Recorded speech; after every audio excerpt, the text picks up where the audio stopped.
রাধে রাধে, হরে কৃষ্ণ। বন্ধুরা, তোমাদের সকলকে জানাই কৃষ্ণময় শুভ সকাল। তো আজকে দেখো আমি বানিয়ে ফেলেছি গাজরের হালুয়া। আর গাজরের হালুয়াটা কিন্তু খেতে দারুণ হয়েছিল। সবাই তো হাত চেটে পুটে খাচ্ছিল। তো কি ভাবছো, চলো রেসিপিটা একবার দেখে নাও আর বানিয়ে ফেলো এই দারুণ স্বাদের গাজরের হালুয়া।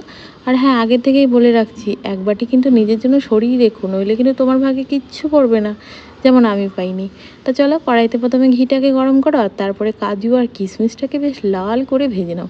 একদম বেশি লাল করতে যেও না, বাদামি কালার হলে নামিয়ে ফেলো। তো দেখো, অল্প অল্প করে দিয়ে আস্তে আস্তে এখানে গ্যাসের ফ্লেমটাকে কিন্তু কমিয়ে রেখো, নইলে কিন্তু পুড়ে যাবে।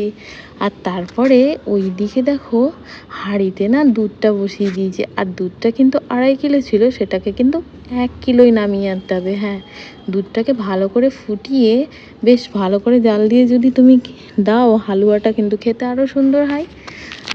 আর এদিকে দেখো, এই যে খোয়া ক্ষীরটাকে আমি গ্রেট করে নিয়েছি। তোমরা চাইলে এমনিও দিতে পারো, মানে যদি ফাঁকি মারতে চাও রান্নায় তাহলে কিন্তু এমনিও দেওয়া যায়।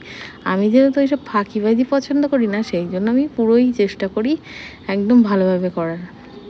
আর এই দেখো, ঘিটা গরম হলে তেজপাতা আর কিছু এলাচ দিয়ে দাও। আর এলাচ আর তেজপাতার গন্ধটা যা বেরিয়েছে না, উফ! জানলাটা কিন্তু বন্ধ করে রেখো, নইলে কিন্তু পাশের বাড়ির লোকেরা এসে ভিড় করবে। ওই যে আমি কিন্তু জানলা খুলেই করেছিলাম, সেই জন্যই আমি ভাগে পাইনি। তো দেখো, গাজরটাকে দিয়ে দিয়েছি আর গাজরটাকে ভাজতে থাকতে হবে। দেখো, গাজর দিয়ে জল বেরিয়ে গেছে। জলটাকে কিন্তু শুকিয়ে নিতে হবে পুরোটা। যখন জলটা শুকিয়ে যাবে, তারপরে যে ওই যে 2.5 কিলো দুধ 1 কিলোই দাঁড় করিয়েছো, সেই জাল করা দুধটাকে কিন্তু এখানে দিয়ে দিতে হবে। ব্যাস, তারপরে কাজু আর কিশমিশটাকে এর মধ্যে দিয়ে দিতে হবে। তারপরে ফোটাতে থাকতে হবে। এটাকে শোকানোর অপেক্ষায় এবার থাকতে হবে। তারপর আর কি, শোকাক আর তুমি একটু ফোনে রিলস দেখে নাও। আমি তো এটাই করছিলাম। কিন্তু মাঝের মধ্যে একটু নেড়েও দিতে হবে, নইলে না নিচ থেকে ধরে যাবে। তখন আর কি, মানে ভালো গন্ধ বেরোনোর জায়গায় পোড়া গন্ধ বেরোবে।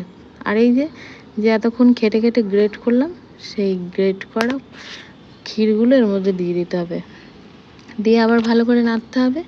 কিন্তু এটার কোনো মানে পুরো জলটাকে মানে পুরো দুধটাকে শুকিয়ে ফেলতে হবে। প্রথমে যে আমি গাজরের জলটাকে শুকিয়ে ফেলে তারপরে কিন্তু দুধটা দিয়েছি, আর তারপরে কিন্তু এই দুধটাকেও এবার তোমায় শুকিয়ে ফেলতে হবে।